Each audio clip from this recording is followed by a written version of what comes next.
குருவருள் பக்தி ஒளிக்குழுக்கும் ஆன்மீகத்துக்கும் என்னுடைய பணிவான நன்றியை தெரிவித்துக் கொள்கிறேன். இந்த வாய்ப்பு அளித்ததற்கு. இப்போ ஒரு சிறிய சுருக்கமா கந்தர் அலங்காரம் அடியனுக்கு என்னோட அறிவுக்கு எட்டின வரைக்கும் தெரிஞ்சது சொல்றேன் நான். அதுக்கப்புறம் இந்த பாடல் வந்து எப்படி படிக்கிறது, அதோட அர்த்தம், சாதாரணமா அந்த பாடல் எப்படி பாடுறதுன்றத நம்ம பார்ப்போம். அரோகரா, மடிவே முருகனுக்கு அரோகரா, பணியாதவனுக்கு அரோகரா, அருணகிரி மாடிகள் போற்றி போற்றி. கந்தரங்கம் அருணகிரியார் தந்த ஒரு பெரிய பொக்கிஷம் அது. இது வரைக்கும் நம்ம எல்லாரும் திருவகுப்பு, கந்தர் அலங்காரம், அனுபூதி, கந்தர் கலிவேல் வகுப்பு, வேல் விருத்தம், மயில் விருத்தம், இந்த மாதிரி நிறைய செயல்கள்லாம் கொடுத்திருக்காங்க அருணகிரிநாதர் மூலம். அதுல ஒண்ணு கால் அலங்காரம், அதை அருணகிரியார் செய்த அலங்காரம் அப்படி ஒரு இது பார்த்துட்டு அதுக்கப்புறமா நம்ம பாட்டுக்குள்ள போவோம். அதாவது அருணகிரிநாத பெருமான வந்து எல்லாருக்கும் தெரிய வரும், நம்ம முன்னாடியே இதுல பார்த்துருக்கோம். அவர் வந்து பல கலைகளை வந்து வல்லவர், சிறந்த நூல் பயிற்சி மிக்கவர், இறைவன் அருட்காதலில் நீந்துவர். அவர் அவன் அருளாலே அவன் தாளை வணங்கி அவனது தாளை வணங்கி சிறந்தவர், ஆண்டவனது திருவடியை அடைந்து இன்புற்றவர் அப்படின்னா அவர் தெரிய வரும். சொன்ன மாதிரி திருப்புகழ், திருவகுப்பு, கந்தர் அலங்காரம், கந்தர் அனுபூதி, அந்தாரி, அழகான நூல்களை வந்து எல்லாத்தையும் வந்து நமக்கு கொடுத்திருக்காரு. இதுல வந்து இப்ப என்ன சொல்ல வர்றாங்கன்னா, அனுபவ புதையல் அப்படின்னு. அனுபவ புதையல்னா என்ன? அருணகிரியார் இயற்றிய நூல்களிலே அனுபவம் புதைந்து கிடக்கின்றது. அவர் இயற்றிய எல்லா நூல்களிலுமே வந்து அனுபவம். அவர் வந்து ஒரு பாமர மக்கள் நிலையிலே இருந்து அந்த நூலை வந்து இந்த என்ன சொல்றது, இவ்வளவு பாடல்களையும் நமக்கு கொடுத்திருக்காரு. அதாவது அவர் தம் வாழ்க்கையில் என்ன என்ன துன்பத்தை அடைந்தாரோ அந்த துன்பத்தின் நிழலையும், அவர் என்ன என்ன இன்பத்தை அடைந்தாரோ அந்த இன்பத்தின் ஒளியையும் ஒரு சேர பார்க்கலாம். ரெண்டையுமே பார்க்கலாம், நம்ம இன்பத்தையும் பார்க்கலாம், துன்பத்தையும் பார்க்கலாம். தாம் அடைந்த துன்பம் அவர் சொல்லும் போது அதை படிக்கிற நமக்கு என்ன தோணும்னா, அதுதான் சொன்ன அனுபவ புதையல். அவர் வந்து ஒரு இதை பத்தி சொல்றாருன்னா அதை எப்படி எடுத்துக்கலாம்னா, தாம் அடைந்த துன்பத்தை அவர் சொல்லும் போது அதை படிக்கிற நமக்கு எப்படி இருக்கும், அருணகிரிநாதர் வந்து நம்ம வாழ்க்கையில நடக்கிறது அப்படியே சொல்றாரு. அதாவது ஒத்தவர் போலும் என்ற நினைப்பு வரும் நமக்கு. அந்த நிலையில் அவர் நமக்கு பக்கத்துல நம்ம அடுத்த வீட்டுல இருந்தா எப்படி இருக்கும் அந்த மாதிரி ஒரு நிலை தோணும், நம்மளுக்கு ஒரு நினைப்பு வரும் மனசுல. அதனால அது மட்டும் இல்லாம அந்த துன்பத்தை மட்டும் இல்லாம இந்த ஒளிமயமான இன்பங்களையும் அவர் கூறும்போது நமக்கு அந்த விளக்கமே தேவையில்லை. சோ நம்ம போலதான் அவர் ஒருவர் ஒளிமயமான திருவுருளை பெற்று இன்பம் அடைந்தவர். நாமும் அந்த நிலையை முயன்றால் நிச்சயமா அடையலாம். அவர் அதுக்கான வழிகள்லாம் இந்த பாட்டெல்லாம் நமக்கு சொல்லியிருக்காரு. அது வந்து ஒரு நம்பிக்கை. அந்த நம்பிக்கை கண்டிப்பா இந்த பாடல்கள் எல்லாம் படிக்கும் போது நம்மளுக்கு வரும் நிச்சயமா. ஒளிமயமான திருவுருளை பெற்று இன்பம் அடைந்தார், நாமும் அந்த நிலையை முயன்றால் அடையலாம் என்ற நம்பிக்கை மாத்திரம் உண்டாகிறது. அதோட திருவருளோடைய நம்மளுக்கு அந்த நினைப்பு வரும். நம்ம போலயே இந்த உலக வாழ்க்கையில வந்து துன்பமுற்று இன்னலுற்று அலைந்த தன்மையை அருணகிரிநாதர் தம் பாடல்களில் சொல்லும் போது நம்ம நினைப்போம், நம்மளை என்னைத்தான் அவர் இப்படி பாடியிருக்காரோ அப்படின்னு நினைப்போம். அந்த மாதிரி நீங்க ஒவ்வொரு பாடலும் பார்க்கும் போது அப்படிதான் தோணும். அது நம்மளுக்கு உண்மையும் அதுதான். இந்த நூல்களில் அவள் கூறியிருக்கின்ற பாவங்கள், குற்றங்கள் எல்லாவற்றையும் வரிசையாக எடுத்து சொன்னால் ஒரு மனிதன் வந்து வாழ்க்கையில அத்தனையும் செய்யக்கூடும் என்று சொல்ல இயலாது. எல்லாத்தையுமே அத சார்ந்திருக்கும்னு நம்ம சொல்ல முடியாது. அந்த அவ்வளவு விரிவான குற்றங்களையும் வந்து அவர் சொல்லுகின்றார். அவ்வளவையும் அருணகிரி பெருமான் வந்து நம் வாழ்வில் நம் வாழ்நாளில் புரிந்தார் என்றால் அதை நம்ப முடியாது. அவ்வளவு பண்ணிருப்பாரா அவரு அப்படின்னு நம்ம நம்ப முடியாது. ஏன்னா ஒன்னொன்னுத்தையும் அவர் வந்து தன்னையே ஒரு ஊமையா எடுத்துப்பாரு.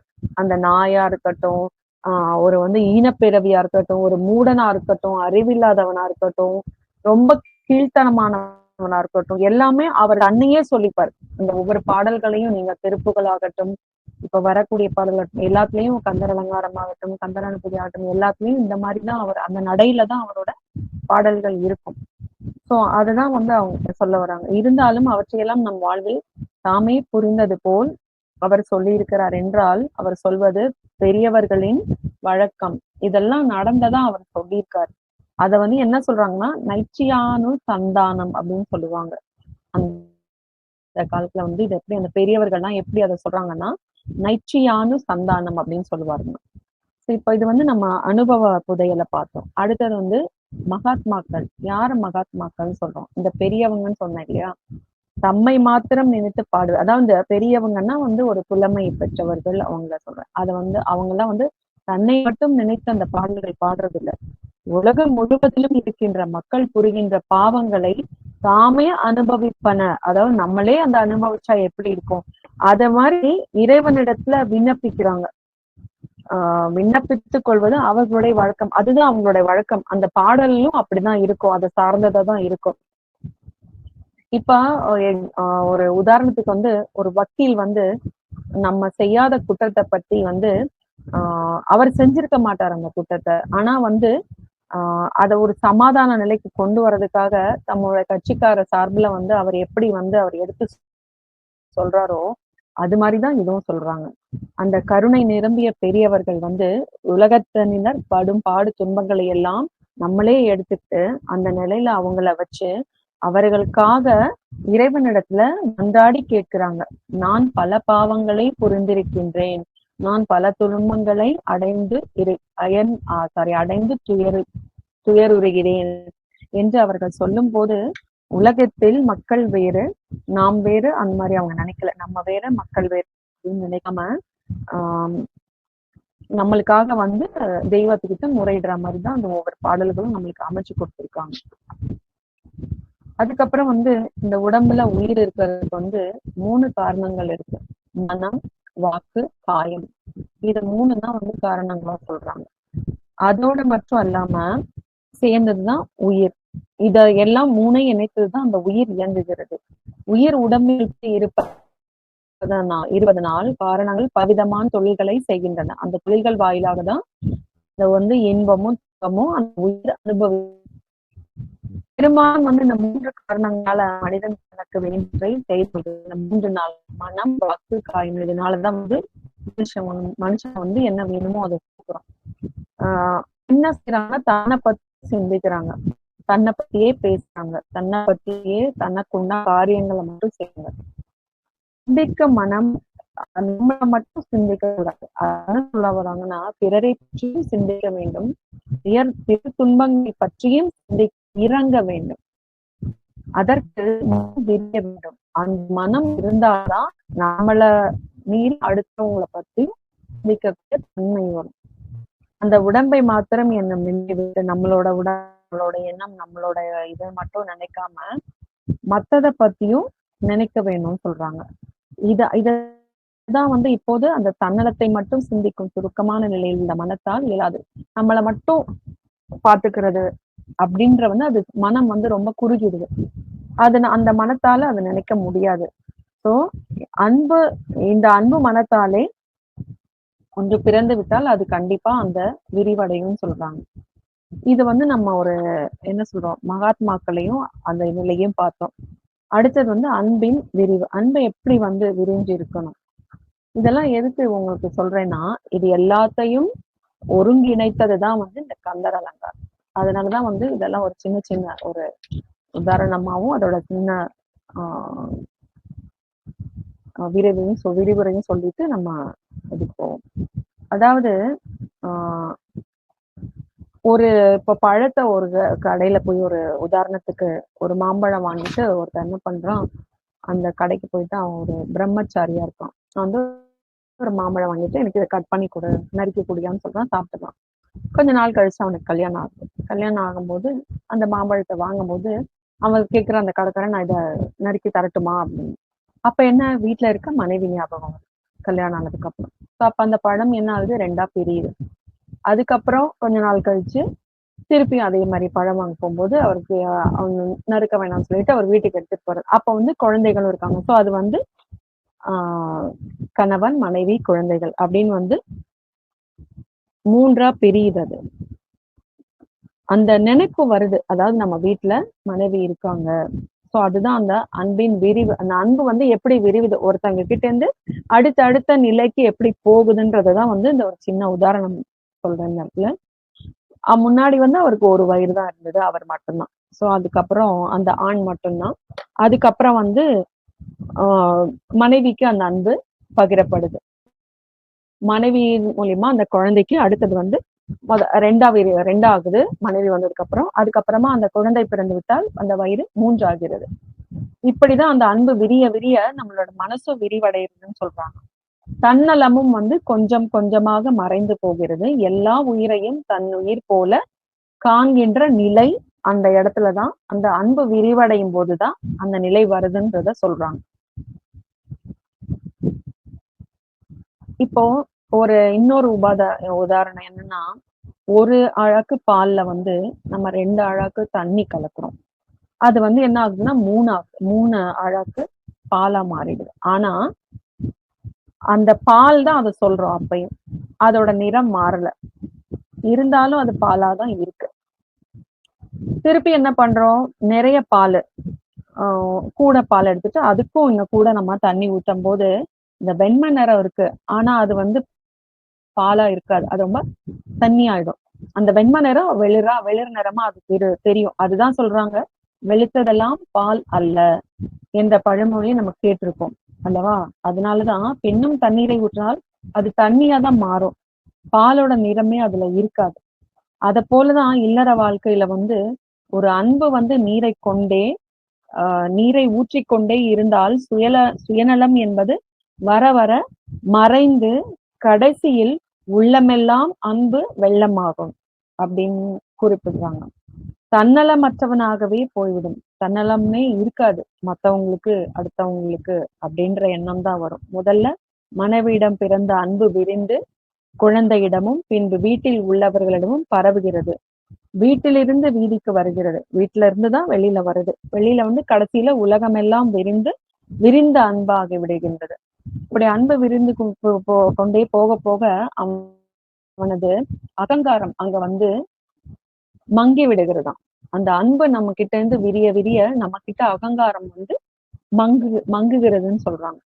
அவனை பற்றி இருக்கும் யான், எனது, என்னோடது அப்படின்னு அந்த பற்று இருக்குங்க இல்லையா, அது வந்து அந்த தண்ணீரை எப்படி நம்ம கலக்க கலக்க அதோட அந்த தன்மை தெரிந்து போறதோ, அது மாதிரி அது வந்து இடம் தெரியாமல் போய் கடைசியில் அன்பு மாத்திரம் தெளிவாக பறந்து நிற்கின்றது அப்படின்னு சொல்றாங்க. அடுத்து என்ன பார்க்க போறோம்னா,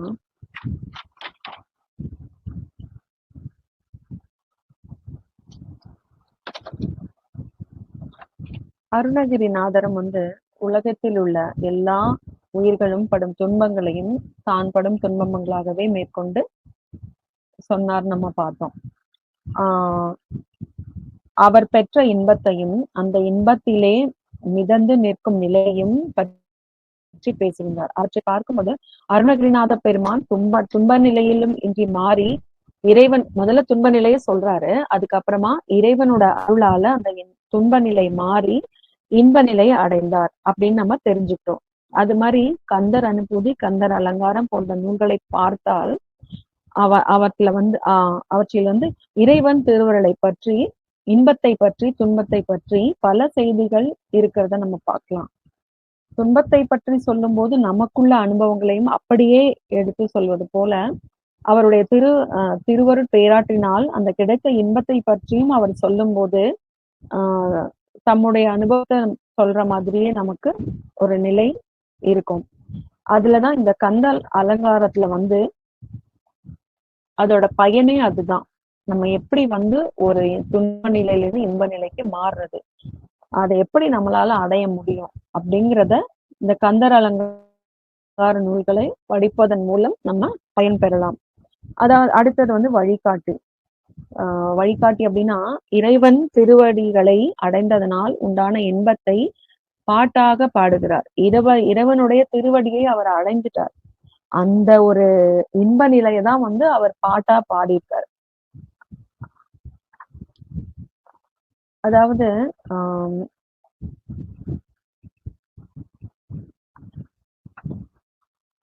நம்மளுடைய மலம், அதாவது என்ன சொல்றோம், வினைகள் சொல்றோம் இல்லையா, அதெல்லாம் நீங்க வேண்டுமானால் நம்ம வந்து ஆண்டவரை பற்றி கொள்ள வேண்டும்.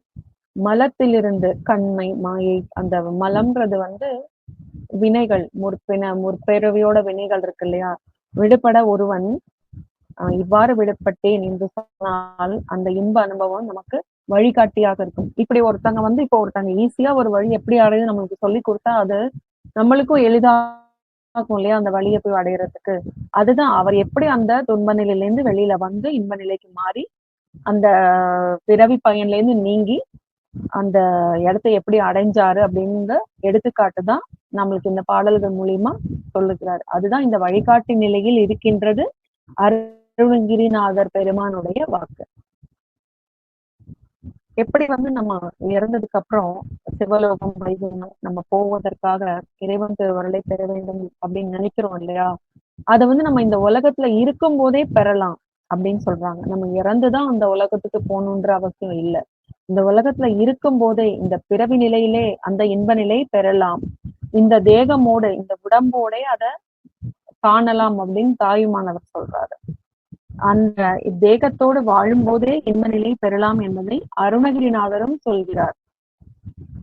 அதாவது நான் ஏதோ முற்பிறப்பில் நல்ல புண்ணியம் செய்ததுனால்தான் இந்த பிறவில எனக்கு இந்த ஞான நிலை வந்திருக்கிறது அப்படின்லாம் நம்ம எண்ண வேண்டாம். நான் பேரு சற்றும் இல்லாதவன், தவம் சற்றும் இல்லாதவன், எந்த ஒரு தவமும் எனக்கு எந்த ஒரு பேரும் புகழுமோ எதுவுமே கிடையாது அப்படின்னு அருணகிரிநாதர் சொல்றாரு. அப்படி இருக்கும் எனக்கு இப்பிறவிலேயே, இந்த பிறவிலேயே இறைவன் அருள் அந்த இன்பம் எனக்கு கிடைத்திருக்கின்றது அப்படின்னு சொல்லி அருணகிரிநாதர் சொல்றாரு.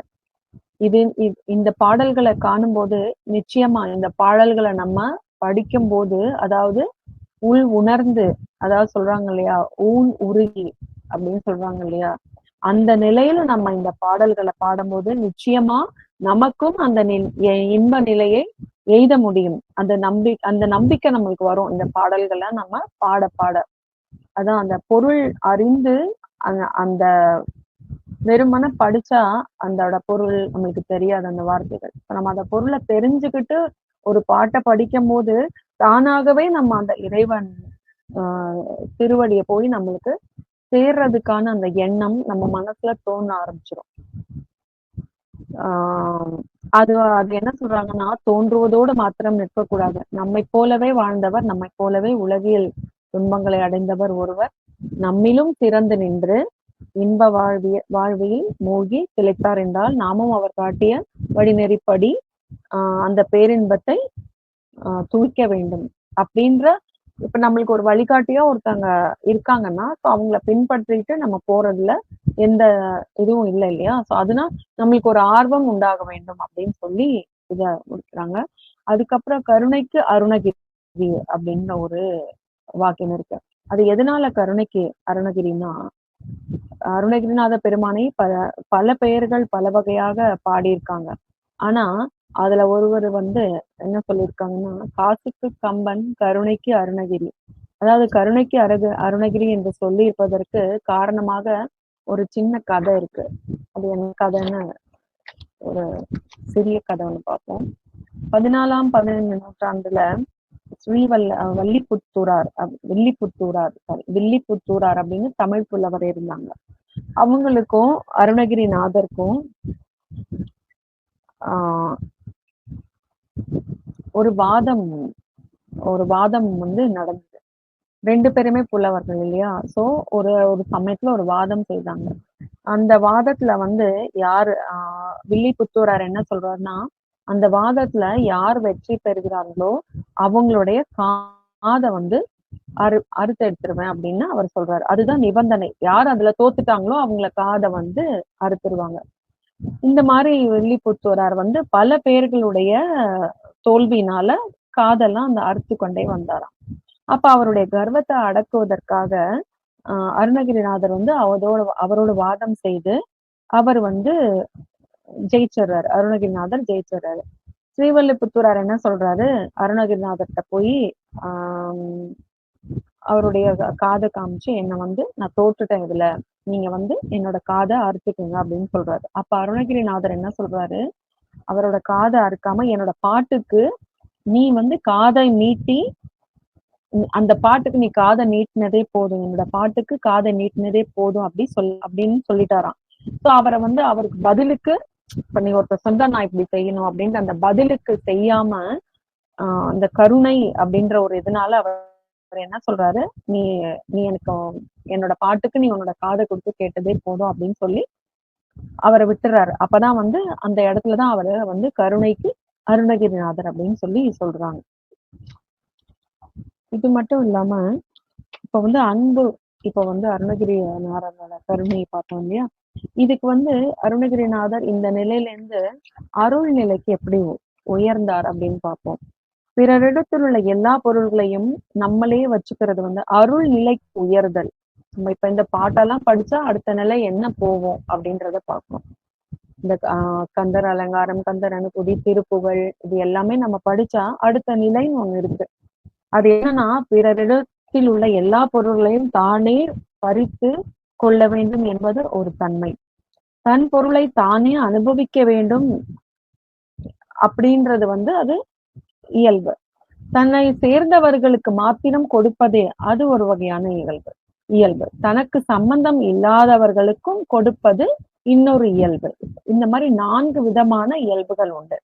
இந்த 4 விதமான தன்மைகளே தானே மற்றவர்களுடையவற்றும் அவங்களோடதையும் நம்மளே எடுத்துட்டு வாழணும் அப்படின்றது அந்த எண்ணம் வந்து ஒரு மட்டமானவன் தான் சொல்றாங்க. அந்த ஒரு இயல்புடையவங்கள தன்னுடைய பொருளை தானே அனுபவிக்க வேண்டும் என்று இருப்பவன் அவனை விட சிறிது உயர்ந்தவன். என்னோட பொருள் நான் மட்டும்தான் அனுபவிக்கணும், மற்றவங்களோட சேர்த்து அனுபவிக்கிறது மட்டமானவனும், என்னோட பொருள் நான் மட்டும் அனுபவிக்கிறது அதை விட ஒரு நிலை மேல.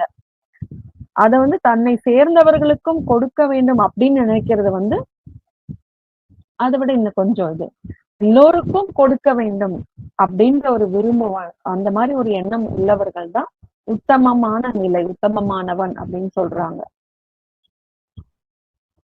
பிறரிடத்தில் உள்ள பொருள்கள் எல்லாம் தனக்கு வேண்டும் என்று கை நீட்டுகிறானே அவனுடைய குணத்தை பிறர் இருக்கிற பொருள் எனக்கு கொடு அப்படின்னு சொல்லி கேட்கிறாங்கல்ல, அந்த குணத்துக்காக அந்த கை நீட்டுகிறவன் அந்த குணத்தை என்ன சொல்றாங்கன்னா அவானா ஆசைன்னு அர்த்தம்.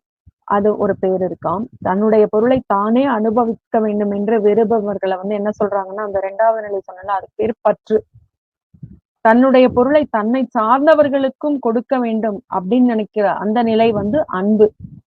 தன்னிடம் உள்ள பொருளை எல்லாருக்கும் கொடுக்க வேண்டும் என்ற விருப்பம் உள்ளவர்கள் தான் அருள். நான் இப்ப சொன்னேன் இல்லையா, அந்த அருள் நிலை எப்படி அடைகிறதுனா அவா, பற்று, அன்பு, அருள் எல்லாத்துக்கும் மேலான நிலை வந்து அந்த அருள் உள்ளம் கொண்டவர்கள். அவா முதல் அருள் வரையில் உள்ள 4 இயல்புகளும் மனத்தில் எழுவனவை. எல்லாருக்கும் இந்த 4 நிலையில் இருக்கும். அவா உள்ளவன் கடுமையான இருள் உலகத்தில் இருக்கின்றான். வெறும் இந்த மற்றவங்களோட பொருளை தாமே அனுபவிக்கணும் அப்படின்னு நினைக்கிறவங்க வந்து ஒரு இருள் உலகத்துலதான் இருக்காங்க. பற்று 2வது நிலை, என்னோட பொருள் நான் மட்டும்தான் அனுபவிக்கணும், அவங்க வந்து ஒரு மயங்கிய இருள் நிலையில இருக்கிறதா சொல்றாங்க. அன்பு 3வது வந்து எனக்கு மட்டும் இல்லை என்னை சார்ந்தவர்களுக்கும் கொடுக்கணும் அப்படின்னு அன்பு உள்ளம் மயங்கிய ஒளி உலகத்தில் இருக்கிறான். அதாவது கொஞ்சம் மயங்கிய நிலைதான், ஆனா அந்த இடத்துல ஒரு வெளிச்சம் இருக்கு. அருள் உள்ளவன் நல்ல ஒளி உலகத்தில் மிளர்கிறான், மயக்க நிலையில எல்லாம் இல்ல, மிளர்கிறான் அப்படின்னு சொல்றாங்க. அதாவது அருணகிரிநாதர் அருள் நிலைக்கு உயர்ந்தவர். நம்மை போலதான் அவரும் இருந்தார். அந்த அவா நிலையில தான் இருந்தாரு, பற்று நிலையில தான் வாழ்ந்தாரு. அடுத்தது வந்து அன்பு நிலையிலே வாழ்ந்தாரு. அப்புறம் அன்பிலிருந்தே அருள் நிலைக்கு உயர்ந்தார். அதே மாதிரி நம்ம எல்லோரும் இருள் உலகத்தில் கிடைக்கிறோம். அவா நம்மை பற்றி இருப்பதனால் நம்ம எல்லாமே இந்த இருள் உலகத்தில் தான் நம்ம அவா பற்றி இருக்கிறதா இருந்தா நம்ம அந்த உலகத்துலதான் இருப்போம். அதனால என்ன ஆகுது, துன்பங்களும் நம்ம பற்றி கொண்டே இருக்கிறது. அந்த துன்பம் நீங்க வேண்டுமானால் அந்த ஆசை என்பது அறுக்க வேண்டும் அப்படின்னு சொல்றாங்க. அதனால திருமந்திர பாடல் ஒண்ணு இருக்கு. அதுல திருமூலர் என்ன சொல்றாருன்னா, ஆசை அருமின்கள் ஆசை அருமின்கள் ஈசனோடாயினும் ஆசை அருமின்கள். ஆசை படப்பட ஆய்வரும் ஆசை படப்பட ஆய்வரும் துன்பம் ஆசை விடவிட ஆனந்தமாமே. நம்ம ஆசையை விட்டுட்டோம்னா நமக்கு எல்லாமே இன்பம் தான் அப்படின்னு சொல்லி திருமூலர் சொல்றாரு. அதையே வந்து அவாவென்பா எல்லா உயிர்க்கும் மெய்ஞான்றும் தவா பிறப்பீனும் வித்து அப்படின்னு திருக்குறள்ல திருவள்ளுவர் சொல்றாரு. என்னன்னா அந்த ஆசை வித்தை பற்றாகி பற்று நிலை மாறி அன்பை பெற்று அதை பெருக்கினால் அருளாகிவிடும். அந்த ஆசையை விட்டுட்டு அந்த அடுத்த நிலைக்கு மாறி அந்த அன்பை பெற்று அதை பெருக்கினால் அது அருள் ஆகிவிடும் அப்படின்னு சொல்றாரு. அடுத்தது வந்து இப்போ நம்ம இதுக்கு போவோம். இப்ப அருணகிரிநாதர் வந்து எப்படி நம்ம எல்லாம் கூட்டி செல்றாரு அப்படின்னு ஒரு பெரிய விளக்கம் கொடுத்திருக்காங்க. ஒரு ரயில் வண்டியில வந்து சில சாமான்களோட வண்டிகள் இருக்கும். அதாவது பிறகு அதாவது பிரயாணிகளை ஏறிய வண்டிகளும் இருக்கும். சாமான்கள் வண்டி இருக்கும், சாமான்கள் ஏற்றி இருக்க அந்த பெட்டியும் இருக்கும், பிரயாணிகள் ஏறிய வண்டியும் இருக்கும். எல்லாவற்றையும் சேர்த்து இழுத்த அந்த என்ஜின் ஒன்று இருக்கும் இல்லையா, முன்னால இருக்கும் இல்லையா, அதுதான் வந்து அருணகிரிநாதர். உபதேசங்கள் ஆகிய பண்டங்களை நம்மளுக்கு உபதேசமா சொல்லி இருக்கிறத வந்து பண்டம் சொல்றாரு, ஒரு ஓமையா சொல்றாங்க. அத வண்டியில ஏற்றிருக்காரு. வண்டியில் ஏற்றுவார். திருமால் புகழாகிய மக்களை ஒரு வண்டியை ஏற்றுவார். முருகன் என்னும் என்ஜினை மாட்டி விட்டுருவாராம். நம்மளுக்கு சொல்லிட்டு முருகனோட நம்மளை சேர்த்து விட்டுருவாருன்னு சொல்றாங்க. புரிஞ்சிருக்கும்னு நினைக்கிறேன். நம்ம இந்த பாடல்கள் எல்லாம் பாடி இந்த நிலைக்கெல்லாம் போகும்போது முருகன் நம்ம கூட வந்துருவார். அததான் அவர் சொல்றாரு. அந்த என்ஜினை மாட்டி விட்டு விடுவார். வண்டை தொடரில் பல வகையான பண்டங்களும் மக்களும் ஏறி இருந்தாலும் என்ஜின் மட்டுமே மாறுவதில்லை. மற்றதெல்லாம் மாறும், ஆனா என்ஜின் மட்டும் மாறாது. என்ஜின் இல்லாமல் வண்டி ஓடாது அப்படின்னு சொல்றாரு. அடுத்த நிலை வந்து கந்தன். அதாவது முருகன் என்பது தமிழில் அமைந்த அழகிய பெயர். பெரும்பாலும் வடமொழியில வந்து வடமொழி தென்மொழி இரண்டாலும் பொதுவாக நமக்கு வந்து கந்தன் அல்லது கந்தன் அப்படின்னு குறிப்பிடுறாங்க. கந்த பெருமானுடைய வரலாற்றை சொல்லுவது கந்த புராணம். சுப்பிரமணியன் என்ற பெயர் இருந்தாலும் வடமொழியில என்ன சொல்லுவாங்கன்னா கந்தன் என்ற பெயரையே பெரும்பாலும் வழங்குவார். கந்த புராணம் என்ற நூற்பெயர்களை பார்த்தால் அது விளங்கும். அந்த புராணத்தை படிக்கும்போது நமக்கு தெரியும். அருணகிரிநாதரும் கந்தர் அலங்காரம், கந்தர் அனுபூதி, கந்தர் அந்தாதி, இந்த நாமத்துலதான் இந்த 3 நூல்களையுமே வந்து பாடியிருக்காரு. நம்ம இங்க இப்ப பார்க்க போறது வந்து கந்தர் அலங்காரம் அப்படின்ற ஒரு நூலை பற்றிய பாடல்களை பார்க்க போறோம். இது வந்து கந்தனுக்குரிய அலங்காரம் என்பது இதற்கு பொருள். கந்தர் என்றால் கந்த என்ற வடச்சொல்லின் திரிவு. கந்த அப்படின்னா அதை வந்து வடச்சொல், அது வந்து திரிஞ்சு நம்மளுக்கு வந்து கந்தர் அப்படின்னு வந்திருக்கு. கந்தம் என்பதற்கு பற்றுக்கோடு அப்படின்னு அர்த்தம். கம்பம் இணைப்பு முதலிய பொருள் உண்டு. பற்றுக்கோடு அப்படின்றதுதான் வந்து உண்மையான பொருள். அதுக்கு கந்தம்னா பற்றுக்கோடு அப்படின்னு அர்த்தம். முருகன் பற்றுக்கோடாக இருப்பதனால் கந்தன் என்ற பெயர் பெற்றான். முருகன் வந்து எல்லாரிடத்தையும் அன்பு செலுத்தக்கூடிய கருணையே வடிவமாக கொண்டவர். அதனாலதான் வந்து அவருக்கு இந்த பெயர் வந்துச்சுன்னு சொல்றாங்க. கந்தன் என்ற பெயர் பெற்றான். கம்பம் போல இருப்பதனால் கந்தன் ஆனான். இணைந்த பொருளாக இருப்பதனால் கந்தன் என்ற திருநாமத்தை பெற்றான். அதாவது கந்தம் கம்பம் இது ரெண்டையும் சேர்த்துதான் வந்து கந்தன் அப்படின்ற ஒரு வார்த்தை வந்துதான் சொல்றாங்க. என்ற திருநாமம் வந்துதான் சொல்றாங்க. இப்ப வந்து இறைவன் தான் நமக்கு பற்றுக்கோடாக இருப்பவன். யாரு தளர்ந்து கீழே விழுகிறாங்களோ, தள்ளாடி தடுக்கி கீழே விழுகிறாங்களோ அவங்களுக்கு பற்றுக்கோடு அவசியம். இப்ப ஒருத்தவங்களுக்கு கீழே விழுந்துட்டாங்கன்னா அவங்க பிடிச்சு எழறதுக்கு ஒரு இது வேணும். அதாவது 60 வயது மேற்பட்டவர்கள் கைத்தடி ஊன்றி நடப்பதை பார்க்கிறோம். சிலர் வந்து தாம் கைத்தடி ஊன்றி நடப்பதாக பிறர் தள்ளி நகையாடக்கூடியதே என்ற நினைவால் கையில் நாகரிகத்தடியை சுற்றி கொண்டே போவார்களாம். இருந்தாலும் தளர்ந்து விழும்போது அதை ஊன்றிக் கொள்ளலாம் என்பதே நோக்கம். அதாவது சும்மா ஒரு பேருக்காக வச்சிருக்காங்க, அவங்க நல்லாதான் நடக்கிறாங்க. ஆனா அவங்களோட எண்ணம் என்ன, நம்ம எப்பயாவது விழும்போது அந்த தடியை பிடிச்சிக்கலாம் அப்படிங்கிற மாதிரி சொல்றாங்க. தங்களுக்கு தளர்ச்சி ஏற்பட்டு விட்டது என்பதை அவங்க உணர்ந்ததே அதனை எடுத்து செல்கின்றார்கள். தளர்ச்சி வந்துரும் அப்படின்ற ஒரு எண்ணம் மனசுல இருக்கிறதுனாலதான் அந்த தடியை வச்சுட்டு போறாங்க அப்படின்னு சொல்றாங்க.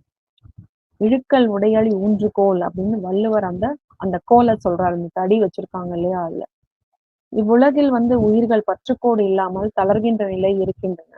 அவற்றுக்கு ஏற்ற பற்றுக்கோடு இறைவன். நான் ஒரு இடத்தை சார்ந்து இருக்கிறேன், எனக்கு அவ்விடம் ஒரு பற்றுதான். ஒரு மனிதரை சார்ந்து வாழ்கிறேன், அவரும் ஒரு பற்றுதான். ஆனால் இறைவனை பற்றி கொள்ளும் பற்று வேறு. நம்ம ஒரு மனுஷங்க கிட்ட, நம்ம ஒரு மனிதர்கிட்ட, ஒரு மனிதர்கிட்ட வைக்கிற பற்றை விட இறைவன் கிட்ட வைக்கிற பற்று அது வேறு அப்படின்னு சொல்றாங்க. இறைவனை இறைவனாகிய பற்று கொண்டவர்களுக்கு பிறப்பு இறப்பு ஆகிய இரு துன்பங்களிலிருந்து விடுதலை கிடைக்கிறதாம். ரெண்டுலையுமே இன்ப துன்பம், இந்த ரெண்டுலையுமே நம்மளுக்கு இறைவனை பற்றும் போது விடுதலை கிடைக்கிறது. பிறப்பு இறப்பு ஆகிய துன்பங்களிலிருந்து விடுபட இறைவனை பற்ற வேண்டும். இறைவனை பற்றி கொள்ள வேண்டுமானால் பிற பற்றுக்களை எல்லாம் நம்ம தவிர்க்க, அறுத்து எறிய வேண்டும். அத எல்லாம் அந்த நிலை மாறிட்டாலே நம்மளுக்கு ஈஸியா நம்ம இறைவன் கிட்ட சரணடையும் நிலை வந்துருது. நம்ம என்ன நினைப்போம், சரி எல்லா நம்மளுடைய கடமைகள் எல்லாம் முடிச்சுட்டு கடைசியா இறைவனை பற்றி கொள்ளலாம் அப்படின்னு நினைச்சா அது நடக்காது. ஏன்னா ஒரு கடல்ல பாத்தீங்கன்னா அந்த அந்த அமைதியான நிலை வரவே வராது.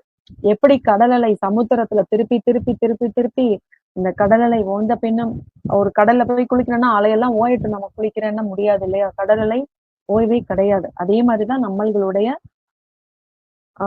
பற்றுக்கோள்கள், நம்ம குடும்பத்துல வச்சிருக்கிற அன்பாகட்டும் இதுவாகட்டும் எல்லாமே நம்ம இதை முடிச்சுட்டு நம்ம கடல் கிட்ட போவோம், நம்ம இதை முடிச்சுட்டு இதை பண்ணுவோம்னா அது அந்த மாறவே மாறாது அந்த நிலை. அதுதான் சமுத்திரத்தில் என்று மலை ஓய போவதில்லை. உலகப்பற்று அலை அலையாக நம்மை தாக்கி கொண்டேதான் இருக்கிறது. இந்த உலகத்துல வைக்கிற நம்ம பற்று திருப்பி திருப்பி அந்த எப்படி அலை வருகிறதோ அதே மாதிரிதான் நம்ம தாக்கிட்டே இருக்கு நம்மள. இறைவனை பற்றலாம் என்றால் இதெல்லாம் முடிச்சுட்டு இதெல்லாம் ஒழித்து விட்டு பின்பு இறைவனை பற்றலாம் என்றால் அது நடக்கிற காரியம் இல்லை. பற்று அறுவதற்கு இறைவன் திருவருளை பற்றி கொள்ள வேண்டும். அந்த பற்று நிலையிலிருந்து நம்ம விடுபடுவதற்கு இந்த இறைவனுடைய திருவடிகளை பற்றி கொள்ள வேண்டும் அப்படின்னு சொல்றாங்க இந்த இடத்துல. அதாவது கடவுளின் திருவுருவம் கடைசியா நம்ம பார்க்க போறது கடவுளின் திருவுருவம், அதுக்கப்புறம் அலங்காரம். கடவுளின் அதாவது உருவம் இல்லாத கடவுளுக்கும் உருவம் அமைப்பது, உருவமே இல்லாம இருக்கிற கடவுளுக்கு நம்ம ஒரு உருவத்தை சொல்ல முடியாது இல்லையா. அத நம்ம எப்படி நம்ம மனசுல நிறுத்துறது, அந்த கடவுளை எப்படி நம்ம மனசுக்குள்ள கொண்டு வர்றது, கொண்டு வந்தாதான் நம்ம அந்த நிலைக்கு போக முடியும். கடவுளுக்கு அலங்காரம் பண்ணணும்னு சொல்றாங்க. கடவுளுக்கு அலங்காரம் பண்ணுவதே நம் கண்கள் அந்த திருவுருவத்திலேயே பதிய வேண்டும் என்பதற்காகத்தான். ஒரு உருவமே இல்லாத ஒண்ண நம்ம நினைச்சுக்கிட்டு பண்ண முடியாது. ஒரு அலங்காரம் செய்து ஒரு உருவத்தை நம்ம வைக்கும் போதுதான் அதை நம்மளே அறியாம அந்த நம்மளோட நினைப்பு அந்த கடவுள்கிட்ட போயிடுது. அதுதான் சொல்றாங்க, அழகாக அலங்காரம் பண்ணாமல் பார்த்தால் அந்த திருவுருவத்தில் நமது மனமும் கண்களும் லயிப்பது இல்லை, அது நாடி போகாது. அந்த அழகான அலங்காரம் இல்லைன்னா அந்த கடவுளை நாடி போகாதுன்னு சொல்றாங்க. அதுதான் ஆகவே கண்ணுக்கு இன்பம் அளிக்க ஆண்டவனது திருவுருவங்களுக்கு, அதனாலதான் இந்த கடவுளுக்கெல்லாம் அலங்காரம் பண்ண ஆரம்பிச்சாங்களாம். இறைவனுக்கு மாத்திரம் அலங்காரம் பண்ணவில்லை. இறைவன் வீற்றிருக்கிற ரதம், ரதத்திற்கு கீழே இருக்கிற சக்கரம் முதற்கொண்டு தேர், அச்சு, இது எல்லாத்துக்குமே அந்த சப்பரம் சொல்றாங்க இல்லையா, அது கடவுளை அமர வைக்கிறதுக்கு, அது எல்லாத்துக்குமே அலங்காரம் பண்ணி, அது மட்டும் இல்லையா அந்த சக்கரம் ஓடுகிற வீதிக்கு அலங்காரம், வீதியில் உள்ள வீடுகளுக்கு அலங்காரம், இவ்வளவு விதமான அலங்காரத்தினாலும் பவரப்பெற்ற மனம், இது எல்லாத்தையும் நம்ம பார்க்கிறோம். பவரப்பெற்ற மனம் இவ்வளவுக்கும் நடுநாயமாக விளங்குகின்ற இறைவன் திருவுருவத்தின் பால் பதிவாகிறது. மனம் நேராக இறைவனிடத்தில் போய் பாயாது, அங்கேயுள்ள அலங்கரிக்கப்பட்ட பொருளின் மீது பாய்ந்துதான் ஒன்றை விட்டு ஒன்றாக தாவி கடைசியில் தான் அந்த இறைவனுடைய திருவுருவத்தின் மேல போகுதாம். நம்மளோட எண்ணத்தை சொல்றாங்க பாருங்க. ஒண்ணுன்னா இந்த விளக்கு, இந்த மாலைகள், அந்த கடவுள் வந்து அமர்ந்திருக்கின்ற அந்த வாகனம், இதெல்லாம் நம்ம பாக்குறோம். பார்த்துட்டு தான் கடைசியா அந்த கடவுள் கிட்ட போய் நம்மளோட அந்த பார்வை போய் கடவுள் மேல விழுதுன்னு சொல்றாங்க. இப்ப வந்து இது மட்டும் இல்ல, இறைவன் பால் அன்புடைய பக்தர்கள் இறைவனை சிங்காரித்தார்களாம். இறைவனை வந்து நிறைய விதத்துல அழகுபடுத்தி பாக்குறாங்க. அருணகிரிநாதர் வந்து கந்தபிரானுக்கு அலங்காரம் செய்தார். நம் மனம் அவனிடத்திலேயே கவிய வேண்டும்னா வந்து என்ன சொல்றது, சரணடைய வேண்டும் என்பதற்காக ரோஜா பூந்தோட்டம் போட்டிருப்பவன் தன் பெண்ணின் கல்யாணத்துக்கு ரோஜா பூவினாலேயே ஒரு பெரிய எப்படி பந்தல் போடுவானோ அதை போல வந்து அருணகிரிநாதர் பெருமான் தம்மிடம் உள்ள சிறந்த மலர் போன்ற அவருடைய தமிழ் சொற்களை வந்து நம் மலருக்கு ஒப்ப சொல்றாங்க. இந்த மலர் எல்லாம் எடுத்துட்டு போய் அந்த முருகன் மேல அப்படி கொட்டுறாரு. அதுதான் கந்தருக்கு அலங்காரம் பண்ண வேண்டும் அப்படின்னு பார்த்திருக்காரு. இது மட்டும் இல்லையா, இந்த மலர்களால் அலங்காரம் மட்டும் இல்லையா, சொல் அலங்காரம் சொல்றாங்க. அடுத்தது அலங்காரம் பண்ணுகிறவர்களுக்கு வேண்டிய பொருட்கள் என்னென்ன தேவை? ஆடை அணிகலன்கள், மாலை முதலிய மட்டும்தான் இல்லையா. நல்ல நறுமண மலர்கள் இதெல்லாம் வச்சு அலங்காரம் பண்ணலாம். ஆனா அந்த மலர்கள் எல்லாம் என்ன ஆகும், மறுநாள் வாடிடும். அந்த ஆடைகள்லாம் சில நாள்லயே வந்து கிழிஞ்சு போயிடும். தங்க ஆபரணங்கள்லாம் வந்து அப்படியே வந்து கலை இழந்து தேய்ந்து போயிடும். அந்த ஆவரணங்கள் சில ஆண்டுகளிலேயே தேய்ந்து போகும். இவையெல்லாம் என்றோ ஒரு நாளைக்கு எல்லாமே அழியக்கூடியவைதான் அப்படின்னு அருணகிரிநாதர் பார்த்தா. அழியாத ஒண்ணு என்ன பண்ணலாம்? தங்க வியாபாரிகள் தங்கத்தாலே முருகனுக்கு அலங்காரம் பண்றாங்க. வைர வியாபாரிகள் வைரத்தால முருகனுக்கு ஜோடனை செய்யறாங்க. இதெல்லாம் அவங்களுடைய வழக்கம். ஆனா அருணகிரிநாதர் பல காலத்துக்கு மறையாத, கிழியாத, தேயாத ஒரு பொருளினாலே நெடுங்காலம் உலகத்தில் செலாவணியாக கூடிய ஒரு பொருளாலே அலங்காரம் பண்ண வேண்டும் என்று விரும்பினார். எதனாலன்னா அவரோட சொல்லால, அவர்களுடைய பாடலால. அதுதான் சொல் அலங்காரம் செய்தார் அப்படின்னு சொல்றாங்க இதுல. அதுக்கப்புறம் வந்து கடைசியா வந்து நம்ம அந்த கந்தர் அலங்காரத்தை பார்த்துட்டு பாட்டுக்குள்ள போகணும். நாமும் சொல்லை வைத்திருக்கிறோமா? நாம் சொல்வன எல்லாம் உத்தமமான சொல் ஆவதில்லை. உத்தமமான சொல்லை கொண்டு கந்தருக்கு அலங்காரம் செய்கிறார் அருணகிரிநாதர். நம்முடைய அன்புக்கும் பொருளுக்கும் அலங்காரம் பண்ணி பார்ப்பது இயல்பல்லவோ. ஒரு தூண் போல நம்முடைய மனத்திலே இருக்கிற அந்த ஆண்டவனை பிறரும் பற்றி கொண்டு இன்பம் அடைய அந்த இறைவன் பால் அவர்களுடைய மனங்களும் ஈடுபட செய்ய அருணகிரிநாதன் தம்மிடம் உள்ள மிக சிறந்த பொருளாகிய சொற்களின் குவியலினாலேயே அலங்காரம் பண்ணுகிறார். அந்த அலங்காரம் தான் கந்தர் அலங்காரம். பல இடங்கள்ல வந்து நாம் படும் துக்கத்தை சொல்கிறார். துக்கம் எப்படி அலங்காரமாகும்? நம்ம முன்னாடி பார்த்தோம் இல்லையா, துக்கத்தை தான் நிறைய வந்து அவர் சொல்றாரு அப்படின்னு சொல்லிட்டு, அதை எப்படி நம்ம அலங்காரம்னு சொல்றோம் அப்படின்னு ஒரு கேள்வி கேட்கிறாங்க. கந்த பெருமானுடைய அழகை சொல்லட்டும், அவன் கருணை விலாசத்தை சொல்லட்டும், அவன் திருமேனியை வர்ணிக்கட்டும், இவையெல்லாம் அலங்காரம்னு நம்ம சொல்லலாம். ஆனா நாம் படுகிற துன்பத்தையும் நம்மளோட குறைகளையும் எடுத்து சொல்லி நான் பாவி அப்படின்னு ஒரு சொல்லும் போது அது எப்படி கந்தனுக்கு அலங்காரமாகும் அப்படின்னு கேட்கிறாங்க. ஆனா அதுக்கும் விடை இருக்கு. என்ன சொல்லியிருக்காங்கன்னா, இறைவனுக்கு ஒரு பெரிய மாலை சாத்துறதுக்கு நம்ம விரும்புறோம். அந்த நல்ல நறுமண மலர்களை கொண்டு அந்த மாலை கட்ட சொல்றோம். மாலை கட்டுகிறவங்க என்ன செய்யறாங்க, அந்த மாலையில இடையிடையே வந்து கொஞ்சம் ஒரு 5 அங்குலம் 6 அங்குலத்திற்கு ஒரு அந்த ஒரு இலை மாதிரி ஒண்ணு வைக்கிறாங்க. இலைய வச்சு பறிச்சு அதை அது என்ன வந்து ஒரு அழகுக்காக. அந்த இலைக்கு ஒரு வாசனை ஒண்ணு கூட கிடையாது. அந்த ஒரு கதம்ப மாலையின் அழகை கொண்டு வர்றதுக்காக இடையிடையே வந்து அந்த பச்சிலைய வந்து வச்சு கட்டுறாங்க. இந்த மலர்களின் வண்ணம், இந்த மனத்தையும் எல்லாம் இல்ல, எதுவுமே இல்ல அந்த பச்சிலையில. பின்னும் வந்து என்ன செய்யறாங்கன்னா அதை எடுத்து கட்டுறாங்க. இது போல இறைவனுடைய குணநலங்களை சொல்கின்ற பாட்டுக்கு இடையே குணநலங்கள் அற்ற, எதுவுமே இல்லாத, அந்த ஒரு வாசனை, ஒரு அழகு எதுவுமே இல்லாத அந்த மக்கள் புரிகின்ற குற்றங்களையும் எடுத்து சொல்கிறார் அருணகிரியார். இதற்கு ஒரு உவமையாதான் அதை சொல்றாங்க. ஆண்டவனுக்கு உகந்த மலர் மாலை அல்லவா, உகந்த அந்த அழகு மலர் மாலை அல்லவா, துன்புறுகிறவர்களை காப்பாற்றுபவன் என்பதை அறிவித்து ஆண்டவனது கருணையை அதிகமாக எடுத்துக்காட்ட உதவுவன அவை. ஆண்டவனது பெருமையை சொல்லிக் கொண்டிருந்தால் ஆண்டவன் பால் மனம் குவியாது. ஆண்டவனுடைய பெருமை மட்டுமே நம்ம சொல்லிட்டு இருந்தா அவர்கிட்ட மனம் குவியாது. நான் பாவி, நான் இன்ன குற்றங்களை புரிகினேன் என்று சொன்னால் மனம் என்னைக்கு நம்ம வாயை திறந்து நம்ம அதை சொல்ல ஆரம்பிச்சாவோமோ அப்பயே நம்ம மனம் உருக ஆரம்பிச்சிருதுன்னு சொல்றாங்க. என்று சொன்னால் மனம் உருகுகிறது, இறைவன் கருணையை நினைக்கிறது. அதனால் தான் இறைவனது குணங்களை எடுத்து சொல்லிக்கொண்டே போகும்போது இடையிடையே நம்முடைய குற்றங்களையும் எடுத்து சொல்கிறார் அருணகிரிநாதர். கந்தர் அலங்காரம் என்ற தொடருக்கு பொருள் கந்தருக்கு உரிய அலங்காரம் ஆகிய நூல் என்பது தேவாரம் என்பதற்கும் இப்படி ஒரு பொருள் இருக்கிறது. தே என்றால் தெய்வம், ஆரம் என்றால் மாலை. அதுதான் தேவாரம் என்பதற்கு தெய்வத்துக்கு போடுகிற மாலை என்று பொருள் சொல்லலாம். இந்த சொற்களால் தொடுக்கப்பட்ட மாலை என்பதுதான் பொருள். அருணகிரிநாதர் பெருமான் 107 பாடல்களினால் கந்தருக்கு அலங்காரம் செய்கிறார். இந்த அழகான பாடலை உடைய மாலையை முருகப்பெருமானுக்கு நம்ம இப்போ சமர்ப்பிப்போம். வெற்றிவேல் முருகனுக்கு அரோகரா. நீண்ட நேரம் எடுத்துக்கொண்டதற்கு மன்னிக்கவும்.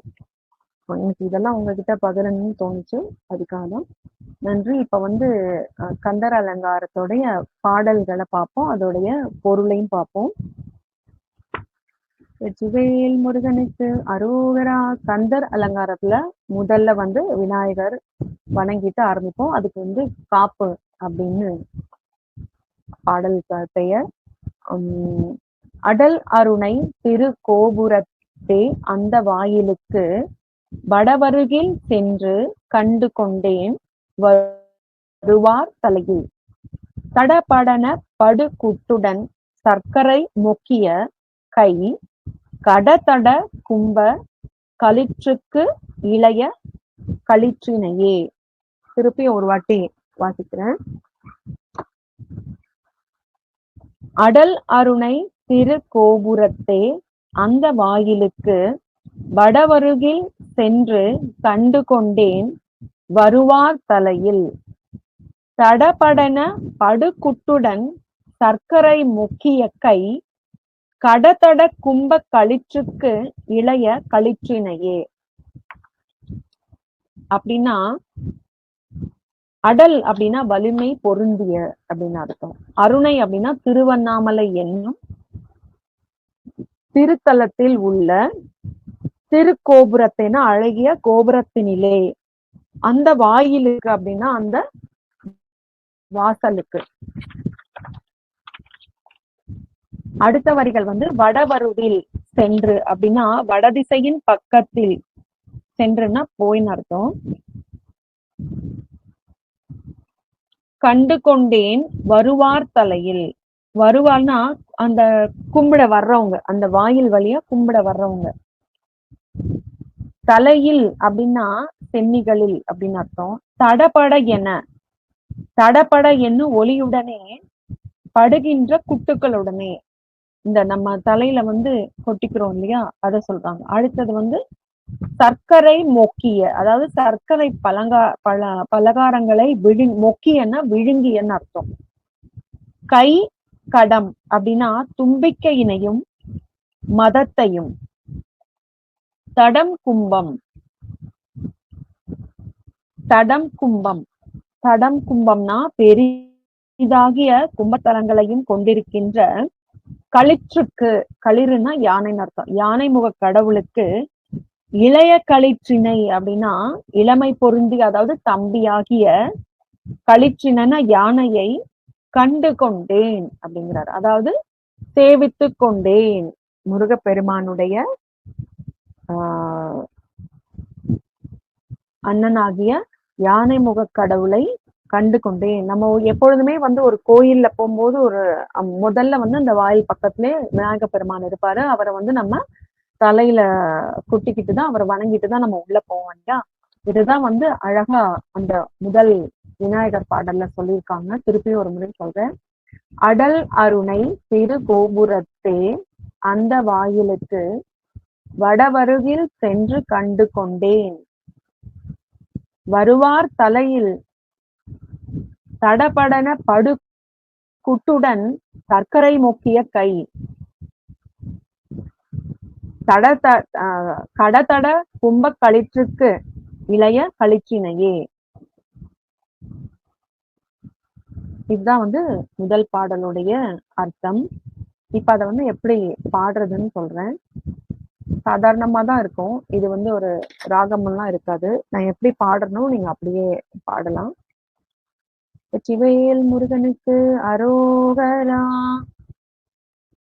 அடலருணை திரு கோபுரத்தே அந்த வாயிலுக்கு வடவருகில் சென்று கண்டு கொண்டேன். வருவார் தலையில் தடபடன படு குட்டுடன் சர்க்கரை மோக்கிய கை தட கும்ப களிற்றுக்கு இளைய களிற்றினையே. இருப்பையும் பாடுறேன். அடலருணை திரு கோபுரத்தே அந்த வாயிலுக்கு வடவருகில் சென்று கண்டு கொண்டேன். வருவார் தலையில் தடபடன படு குட்டுடன் சர்க்கரை முக்கிய கை தட கும்ப களிற்றுக்கு இளைய களிற்றினையே. இது மாதிரி இந்த பாடலை பாடலாம். நம்ம அடுத்த பாடலுக்கு போவோம். பேற்றை தவம். 2வது பாடல் பேற்றை தவம். இதுல மொத்தம் 107 பாடல்கள் இருக்கு. நம்ம இன்னைக்கு ஒரு 4 பாடல்கள் மட்டும் பார்ப்போம். இப்போ 2வது, அதாவது பாடல்னு பார்த்தா இதுதான் முதல் பாடல். நம்ம முதல்ல இப்ப பார்த்தது விநாயகருடைய காப்பு.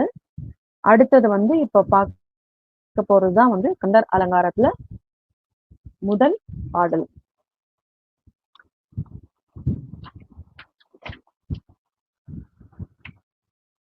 பேற்றை தவம் சற்றும் இல்லாத என்னை பிரபஞ்சம் என்னும் சேற்றை கழிய வழிவிட்டவா. செஞ்சடா அடவிமேல் ஆற்றை பனியை இதழியை தும்பையை அம்புலியின் கீற்றை புனைந்த பெருமான் குமாரன் கிருபாகரனே. அதாவது இந்த ஷேர் பண்ணியிருப்பாங்க உங்களுக்கு எல்லாருக்கும். அந்த பாடல் இருக்கும். அந்த பாடல் அவர் எப்படி எழுதியிருக்காரோ அப்படியே இருக்கும். அதாவது பதம் பிரிக்காமல் இருக்கும். கீழேயே சொற்பிரிவு அப்படின்னு இருக்கும். அதை பிரிச்சு கொடுத்திருப்பாங்க. நீங்க இந்த பாடும் போது இந்த சொல் பிரிவுன்னு இருக்கு பாத்தீங்களா, அதையே நீங்க பாடும் போது உங்களுக்கு இன்னும் எளிதா நம்ம பாடுறதுக்கு ஈஸியா இருக்கும்.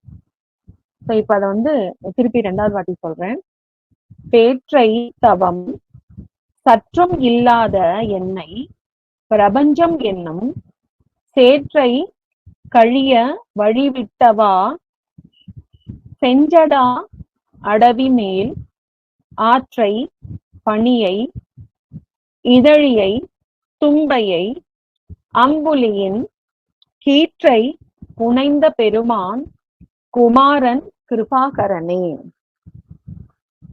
இதோட அர்த்தம் பார்க்கலாம். பேற்றை அப்படின்னா முக்தியாகிய பயனை, அந்த பயனை ஒரு முக்திய உடைய பயனை அடைவதற்கு. தவம் நல்ல தவம். சற்றும் இல்லாத, அதாவது சிறிதும் இல்லாத, உடையன் அல்லாதன்னா என்கிட்ட இல்ல அப்படின்னு அர்த்தம். என்னைனா அடியேனாகிய என்னை செஞ்சடா அடவி மேல், செம்சடா அடவி மேல் அர்த்தம். அதாவது என்னன்னா செம்மையாகிய சடைக்காட்டின் மீது, அடவினா சடைக்காட்டின் மீது அப்படின்னும். சடைனாலே நமக்கு சிவபெருமானுடைய ஞாபகம் தான் வரும் இல்லையா. ஆற்றை என்னன்னா கங்கையாகிய நதியையும், பனியைனா பனினா சர்ப்பம் நாகம் இருக்கு இல்லையா, அதுதான். இதழியைனா கொன்றை மலராகிய மாலையையும், தும்பையைனா தும்பை மலரையும், அம்புலியின் சந்திரனின் அப்படின்னு அர்த்தம், கீற்றைனா பிளவைன்னு அர்த்தம், பிளவையும், புனைந்த அதாவது சூடி இருக்கின்ற அப்படின்னு அர்த்தம். என்னென்ன பார்த்தோம்? முக்தியாகிய பயனை அடைவதற்கு நல்ல தவம் சிறிதேன்னு, நான் அந்த முக்தி அடைகிறதுக்கு எந்த தவமுமே செய்யாத என்ன அடியனாகிய என்னை அடுத்த வரிகள் என்ன சொல்றாருன்னா, செம்மையாகிய சடைக்காட்டின் மீது, அந்த சடை காடாம் சிவபெருமானுடைய சடை ஒரு காட்டுக்கு இதுவா சொல்றாங்க, சடைக்காட்டின் மீது கங்கையாகிய நதியையும், சர்பத்தையும், கொன்றை மலரையும், தும்பை மலர் மாலையும், சந்திரனின் பிளவையும், இந்த சந்திர பிறை இருக்கு இல்லையா, அதுதான் சந்திரனின் பிளவையும் அர்த்தம். சூடி இருக்கின்ற பெருமான், பெருமான்னா பெருமை உடையானாகிய சிவபெருமானின், அடுத்து வராரு குமாரன்,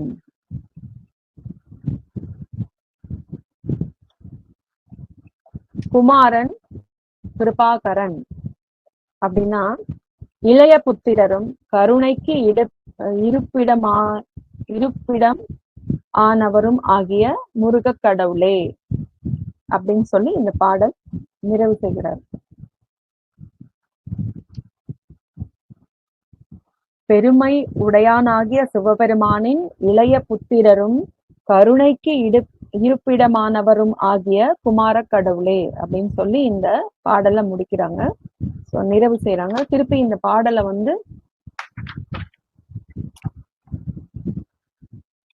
எப்படி ஒரு வாட்டி படிக்கிறதுன்னு படிச்சு காமிச்சிட்டு அப்புறம் பாடி காமிக்கிறேன்.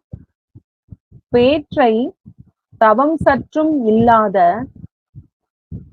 எண்ணெய், நீங்க முன்னாடி பாத்தீங்கன்னா அதுல இருக்கும் வெண்ணெய் அப்படின்னா இருக்கும். ஸோ வெண்ணெய் அப்படின்றதுக்கு ஒரு பொருளே கிடையாது இல்லையா, வெண்ணெய் பிர அப்படின்னு இருக்கும். அப்புறம் பஞ்சம் என்னும், அததான் அழகா கீழே நம்மளுக்கு பிரிச்சு கொடுத்துருக்காங்க. ஸோ படிக்கும் போது ரொம்ப எளிதா இருக்கும் நம்மளுக்கு. பேற்றை தவம் சற்றும் இல்லாத எண்ணெய் பிரபஞ்சம் என்னும் சேற்றை கழிய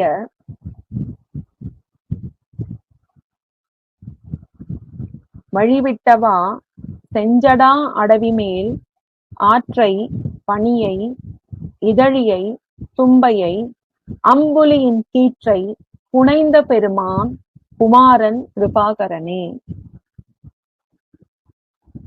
இந்த பாடல் எப்படி பாடுறதுன்னு பார்ப்போம். பேற்றை தவம் சற்றும் இல்லாத என்னை பிரபஞ்சம் என்னும் சேற்றை கழிய வழிவிட்டவா செஞ்சடா அடவி மேல் ஆற்றை பனியை இதழியை தும்பையை அம்புலியின் கீற்றை புனைந்த பெருமான் குமாரன் கிருபாகரனே. பேற்றை தவம் சற்றும் இல்லாத என்னை பிரபஞ்சம் என்னும்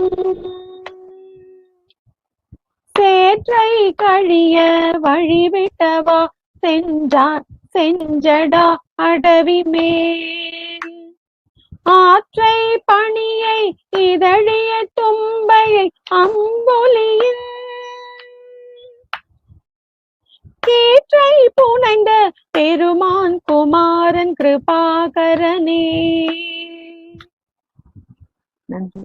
வெற்றிவேல் முருகனுக்கு அரோகரா. அடுத்து 3வது பாடலோட இன்னைக்கு நிறைவு செய்வோம். ஏன்னா நான் எடுத்துக்கிட்டே போனேன்னா நீங்க எல்லாருமே திருப்பி அதை பயின்று வரணும் இல்லையா, அதுக்காக பார்ப்போம் நேரம் கருதி. இப்ப 2வது பாடல் கந்தர் அலங்காரத்தில் 2வது பாடல் அழித்து பிறக்க ஒட்டா அப்படிங்கிற பாடல். அழித்து பிறக்க ஒட்டா அயில் வேலன் கவியை அன்பால் அழித்து பிறக்க ஒட்டா அயில் வேலன் கவியை அன்பால் எழுத்து பிழையற கற்கின்றிலீர் எரிமூண்டதென்ன. எழுத்து பிழையற கற்கின்றிலீர் எரிமூண்டதென்ன. விழித்து புகையெழ பொங்குவெண் கூற்றன் விடும் கயிற்றால். விழித்து புகையெழ பொங்குவெண் கூற்றன் விடும் கயிற்றால் கழுத்தில் சுருக்கிட்டு இழுக்கும் அன்றோ கவி கற்கின்றதே. கழுத்தில் சுருக்கிட்டு இழுக்கும் அன்றோ கவி கற்கின்றதே. மறுபடியும் படிக்கிறேன். அழித்து பிறக்க ஒட்டா அயில் வேலன் கவியை அன்பால் எழுத்து பிழையற கற்கின்றிலீர் எரிமூண்டதென்ன. விழித்து புகையெழ பொங்குவெண் கூற்றன் விடும் கயிற்றால் கழுத்தில் சுருக்கிட்டு இழுக்கும் அன்றோ கவி கற்கின்றதே. அழித்து அப்படின்னா கொன்று, பிறக்க ஒட்டா பிறக்கும்படி, அதாவது நம்மை விடையந்திரங்களில் செல்ல, அதாவது ஒட்டாத அப்படின்னு அர்த்தம். பிறக்கும்படி ஒட்டாத அயில், அயில்னா கூர்மையாகிய வேலன், வேலன்னா வேலை கையில் ஏந்திய முருகக்கடவுள், முருகக்கடவுளின் கவியை அன்பால், கவியை அன்பால் பாடல்களை அன்புடன் எழுத்து பிழையற கற்கின்றிலீர். எழுத்து பிழையற கற்கின்றிலீர் அப்படின்னா எழுத்து பிழை நீங்க கற்காதவர்களே அப்படி. கற்கின்றிலீர் இல்லைன்னு அர்த்தம், கற்காதவர்களே. எரிமூடன் மூடன் சாரி எரிமூண்டதென்ன. எரிமூண்டதென்னன்னா நெருப்பானது மூண்டெரிகின்றது என்னும்படி, மூண்டெரிகின்றது என்னும்படி அப்படின்னு அர்த்தம். அடுத்த வரிகள் விழித்து அப்படின்னா கண்களை விழித்து, புகை எழ புகைக்கு அதிலிருந்து புகை கிளம்பும்படி, பொங்கு வெண்கூற்றன், பொங்குனா சீறுகின்ற, வெம் அப்படின்னா கொடியன் அர்த்தம், கூற்றன் அப்படின்னா யமன் அர்த்தம். பொங்குனா சீறுகின்ற, வெம் கூற்றன்னா கொடிய யமன், விடும் கயிற்றால் விடுகின்ற அல்லது வீசுகின்ற பாச கயிற்றினால் கழுத்தில் சுருக்கிட்டு இழுக்கும் அன்றோ, அதாவது கழுத்திலே சுருக்கு போட்டு இழுக்கின்ற அப்படின்னு அர்த்தம். கவி கற்கின்றதே. இழுக்கும் அன்றோ அப்படின்னா அந்த அந்த நாளிற்றனோ கவி அப்படின்னா முருகப்பிரான் புகழ் பொருந்திய பாட்டை, கவினா முருகனை பாடுகிற பாட்டு இந்த இடத்துல சொல்றாரு. முருகப்பிரான் புகழ் பொருந்திய பாட்டை கற்கின்றது, அதாவது கற்க புகுவது, நமக்கு அறிவிருந்தும் கற்க புகுவது அப்படின்னு அர்த்தம். திருப்பி இந்த பாட்டை ஒரு வாட்டி சொல்றேன். அழித்து பிறக்க ஒட்டா அயில்வேலன் கவியை அன்பால் எழுத்து பிழையற கற்கின்றிலீர் எரிமூண்டதென்ன. விழுத்து புகையெழ பொங்கு வெண்கூற்றன் விடும் கயிற்றால் கழுத்தில் சுருக்கிட்டு இழுக்கும் அன்றோ கவி கற்கின்றதே.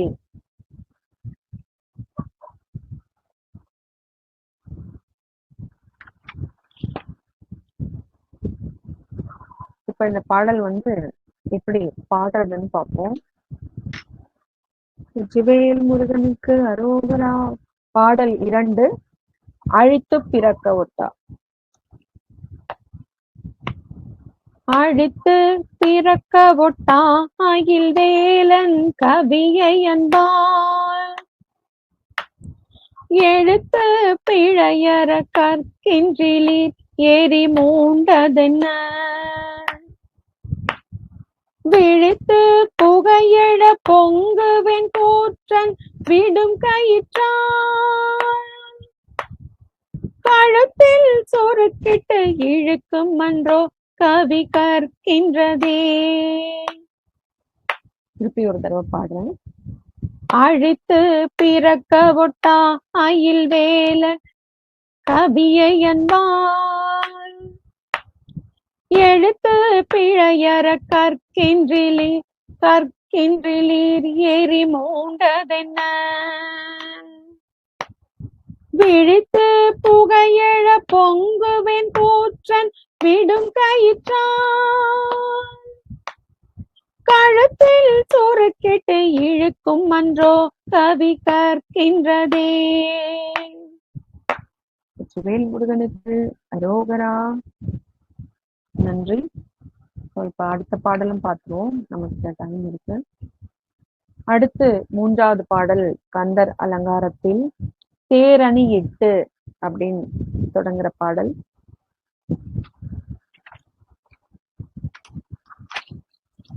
தேரணி 8 புறம் எரித்தான் மகன் செங்கையில் வேர் கூரணி 8 அணுவாகி கிரௌஞ்சம் குலைந்து அரக்கர் நேரணி 8 வளைந்த கடக நெளிந்தது சூர் பேரணி கெட்டது தேவேந்திர லோகம் பிழைத்ததுவே. தேரணி, திருப்பியும் படிக்கிறேன். தேரணி 8 புறம் எரித்தான் மகன் செங்கையில் வேர் கூரணி 8 அணுவாகி கிரௌஞ்சம் குலைந்து அரக்கர் நேரணி 8 வளைந்த கடக நெளிந்தது சூர் பேரணி கெட்டது தேவேந்திர லோகம் பிழைத்ததுவே. இப்ப இதோட பொருள் பார்ப்போம். தேர் அணினா தேர் அணி 8, அதாவது பூமியாகிய தேரை, இந்த இடத்துல தேருன்றது வந்து பூமிய சொல்றாங்க. பூமியாகிய தேரை அலங்காரம் செய்து செலுத்தி, அணி 8னா அலங்காரம் செய்து செலுத்தி, புறம் அப்படின்னா அசுரர்களின் திரிபுரத்தை, அசுரர்களின் குலத்தை எரித்தான், எரித்தருளிய சிவபிரானின். எரித்தான், இந்த இடத்துல என்ன பார்த்தோம்? எரித்தான் மகன், அதாவது அசுரர்களின் திரிபுரத்தை எரித்தருளிய சிவபிரானின் புத்திரனாகிய முருகப்பெருமான். செம்கையில், அடுத்து என்ன சொன்னா செங்கையில், செங்கையில்னா அது வந்து செம்கையில், அதாவது சிவந்த திருக்கரத்தில் உள்ள வேர் கூர் அணியிட்டு அப்படின்னா வேல் பாய்ந்து தைத்து அப்படின்னு அர்த்தம். அவரோட கையில இருக்க வேல் வந்து பாய்ந்து தைத்து அப்படின்னு அர்த்தம். அதுதான் வந்து சிவந்த திருக்கரத்தில் உள்ள, அதாவது முருகப்பெருமானுடைய சிவந்த திருக்கரத்தில் உள்ள வேல் பாய்ந்து தைத்து கிரௌஞ்சம், கிரௌஞ்சம் மலையானது, கிரௌஞ்ச மலைய பிளந்தார் இல்லையா, அணுவாகி, அதாவது அணுவாகினா இந்த இடத்துல வந்து துகள் பட்டு, அதாவது துண்டு துண்டா போயிடுச்சுன்னு அர்த்தம். குலைந்துன்னா அழிந்து, குலைந்து. அப்புறம் வந்து அரக்கர் நேரணியிட்டு, அரக்கர்னா ராட்சசன், நேர் அணியிட்டு வளைந்து, அதாவது நேர்மையாகிய வரிசையோடு கூடி வளைந்து கொண்ட கடகம்னா கடகம் என்னும் படை வகுப்பானது நெளிந்ததுன்னா புறமிட்டு ஓடியது. அந்த அசுரர்களுடைய படை வந்து ஓடிட்டாங்களாம், புறமிட்டு ஓடியது. சூர் பேரணி கெட்டது, சூரபத்மனது பெரிய படை வகுப்பு அழிந்தது. அதுதான் வந்து சூர் பேர் அணி கெட்டது, சூரபத்மனது பெரிய படை வகுப்பு அழிந்தது, தேவேந்திர லோகம் பிழைத்ததுவே. தேவேந்திரனின் உலகம் பிழைத்தது, அதாவது உய்ந்தது அப்படின்னு சொல்லி இந்த பாடல் நிறைவு செய்யறாங்க. சோ இத வந்து இப்ப எப்படி பாடுறதுன்னு பார்ப்போம். வெற்றிவேல் முருகனுக்கு அரோகரா. தேரணியிட்டு புறம் எரித்தான் மகன் செங்கையிலே. தேரணியிட்டு புறம் எரித்தான் மகன் செங்கையில். வேர்கூரணியிட்டு அணுவாகி கிரௌஞ்சம் குலைந்தறக்க. வேர்கூரணியிட்டு அணுவாகி கிரௌஞ்சம் குலைந்தறக்க. நேரணியிட்டு வளைந்த கடக நெளிந்தது. நேரணியிட்டு வளைந்த கடக நெளிந்தது. சோர் பேரணி கெட்டது தேவேந்திர லோகம் பிழைத்ததுவே. சோர் பேரணி கெட்டது தேவேந்திர லோகம் பிழைத்ததுவே. மறுபடியும் பாடுறேன். தேரணியிட்டு புறம் எரித்தான் மகன் செங்கையில். வேர்கூரணியிட்டு அணுவாகி கிரௌஞ்சம் குலைந்தறக்க.